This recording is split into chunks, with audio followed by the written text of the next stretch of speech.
We have Redhead, the Red Demon, Ginger, Red Robin, Little Red Riding Bird, Wonder Red. Oh, I saw red. Go big red. Go big red.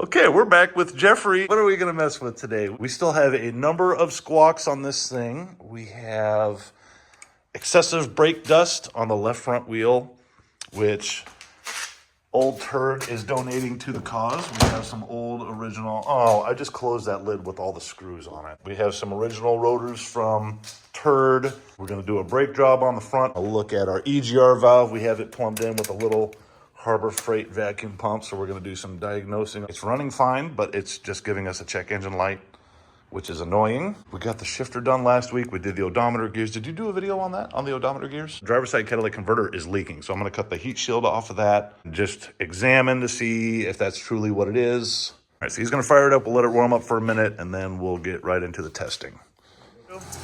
Geoffrey's going to run the pump. Basically, just give the hand pump a couple of squeezes. It's going to put vacuum on the EGR valve down there. Just pump it a couple times to see if the engine tries dying. Yep. Okay, that's good. So, all right, from here, go turn off the ignition. That means that the EGR valve is working. It's functioning like it should. Our issue is on the control side, so we will dig in deeper. All right, continuing on with this stinking EGR business. These things can be pretty frustrating. A lot of guys will just bypass them and get a chip to turn the system off. We still might end up doing that. Of course, everything is just incredibly difficult to get to. The EGR solenoid is basically just an on-off solenoid up in here. Takes power from your computer and it turns on or off, which then opens or closes the EGR valve. Well, I'm trying to get this stinking valve out. There's one bolt that holds it that's kicking my ass. So I'm trying to troubleshoot it just by working with it where it's located. And again, it's tough. I've got my little vacuum pump here. I'm going to try and plug into it again and show you what I'm testing. Okay, Geoffrey's going to help me out here. What we're going to do, see this little red hose right here. My red hose? We're going to disconnect these hose. We don't like these hose. All right. What I need you to do, I'm going to hook up my vacuum pump on the opposite end of this little hose. I just need you to put your finger on it. And that's how we're going to test it to see if it sucks your finger, then we know the hose is good. Does that make sense? Yep.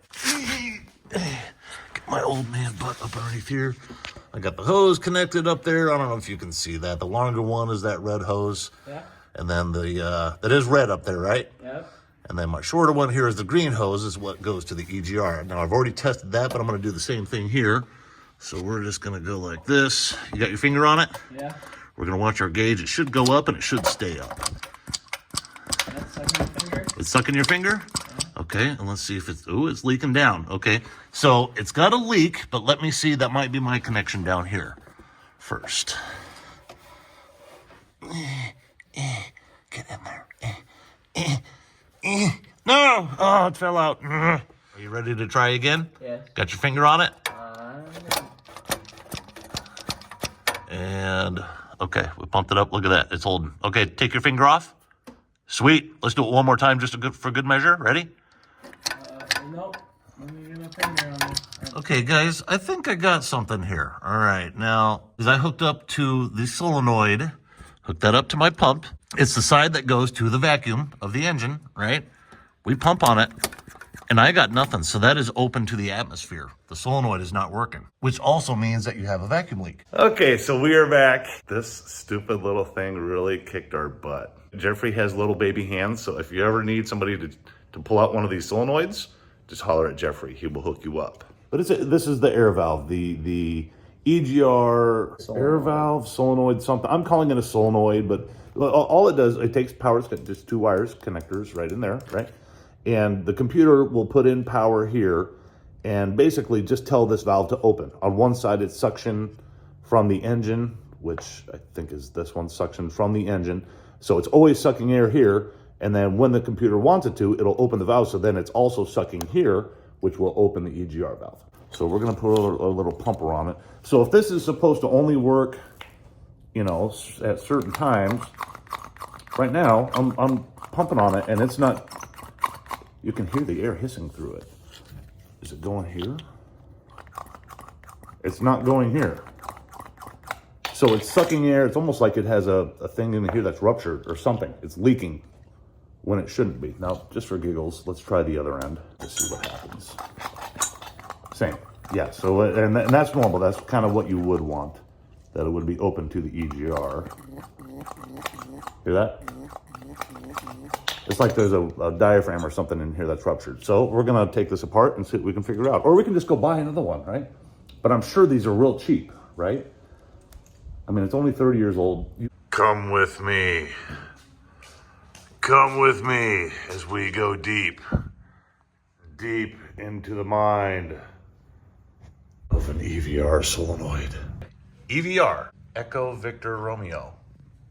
EGR vacuum regulator. So, right? EGR VR. EGR VR. Okay, EGR vacuum regulator. Okay, so here's how these things work. Pop the cap off, and then you yank out the electrical pins.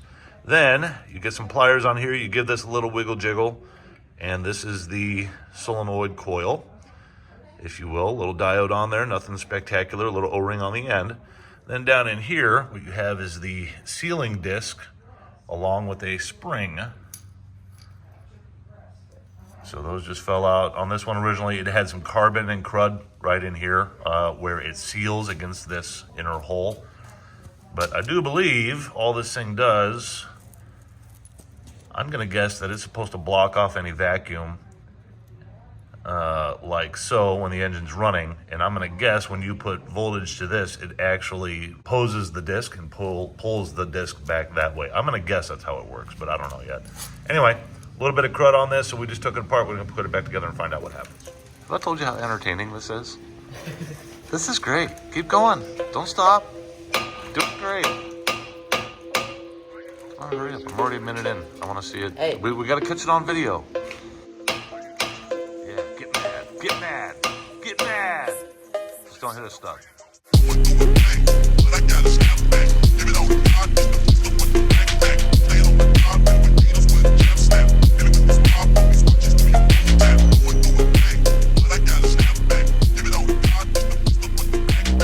So we're back in Geoffrey's garage. Hello. With Geoffrey's red bird. Little Red Riding Bird. Little Red Riding Bird is what we're calling it now. So Yeah. It just occurred to me, and I haven't posted a video on yours since the first one. I've only done one.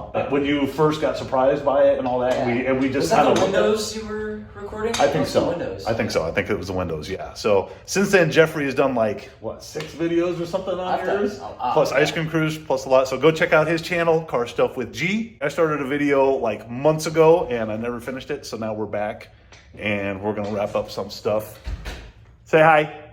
So, okay. I learned something new yesterday. There's a difference in the brake rotors between the new and the late models, right? So, look here. Where did I put those calipers? We can use this as a gauge, right? Okay, so looking at this big hole right here, right? That one's almost the size of that handle. Pretty close to it, right? This is off a late model. This is off an early model. See how much smaller that hole is? And that's what I'm afraid of, is that I gave you early model rotors, so we want to make sure. They're working, but they won't fit right if I gave you the wrong ones. And your wheel might fall off. What? Okay, so that is the correct rotor for the hub. No, we're good. We're good. Okay, that one's like 70 millimeters, right? So that's about what this one should be, right? Yes. 70. Almost. 70, okay, cool. So yes, that is the correct one for the hub. And the other thing too that I found out, a hub, if you ever change a hub bearing, or the last guy changed a hub bearing, the hubs are different too. So you could theoretically accidentally buy a early model hub for a late model car, and then your rotors won't match. So that's where it wasn't only me, I wasn't sure what the last guy had done, so those are correct. That side is good. Thumbs up. Doing great, bud. This is screwed. This is screwed.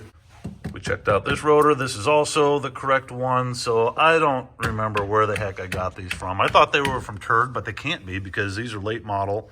Maybe these came off my daughter's Mustang, maybe? I don't know, but... Mustang sucked. No, Mustangs, well, they do, but hey, they're good for parts. So yeah, we got to pull out the inner fender because the ABS unit is right up in cheer. You showed how we changed the sensor. We found the one right rear sensor. The wires were all busted up. Yeah. And so we stole that out of tetanus, popped that in. So then we got that replaced, and then we had another code for, I can't remember all the words, but basically it's saying that the system isn't self-testing once you get above, I believe it's 19 miles an hour. You have to drive at 19. It shuts off. Yes, and so what I believe, that is the motor not kicking in. So we're gonna figure that one out. Wait, I'm working on it. Look, there's no way. Oh, what? You see that? I see it. There's like a whole bunch of them right here. These are all, this is the wire harness that goes to the ABS unit. So many people get frustrated with this system. They basically bypass it, like remove it and put regular brakes in it, and they get super mad. There's like a whole bunch of wires that are really bad in there. How does that? I don't know. Okay, we'll see. Let's just fix it, okay? Okay, so believe it or not, we found out his motor is bad. It's tight. If anybody else has ever tried messing with these ABS systems, very tight. The motor is right up in here, 2 torque screws, and then it pops right out. But then you got to fight it past your brake lines. It's just a nasty labyrinth of junk up in there. Very hard to get to, hard to access, hard to get the screws out, but in the end, we prevailed. We have the motor out, and we put power to our 2 wires and verified it is completely dead. Tetanus is going to rescue Little Red Riding Bird once again. Yep, so that's Completely clean and amazing. yeah, that's motor out of tetanus. That's a good one. And we're going to throw that in. Then hopefully we'll have a working ABS and traction control, right? Right. Tetanus was a piece of crap, but no. No, tetanus is just in every way amazing. And funky. And funky. We have for your viewing pleasure the disassembly of a Teves late model ABS pump motor. Step 1, you need to go in here all the way around. You have these little tabs that are bent into here. You have to bend these out. Already got all that done. And from here, hopefully the end cap should pop right up. Let's see what happens.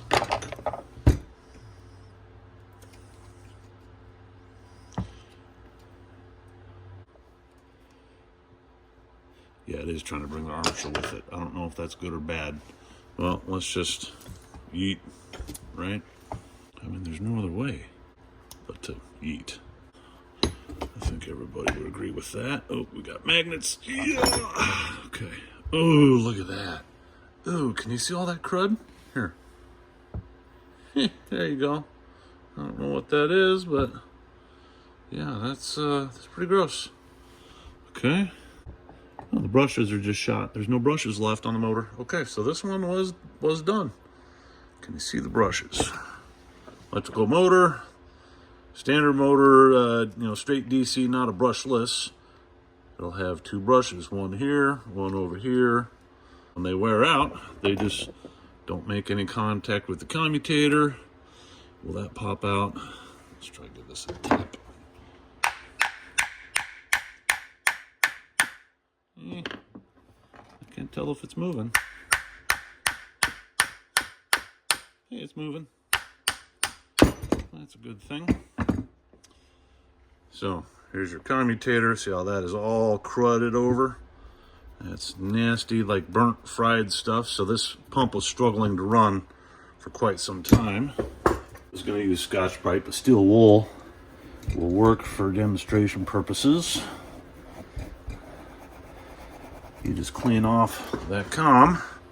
Okay, and this will be good again. So this is fine, but the brushes are not. You can see they're at the end of their travel.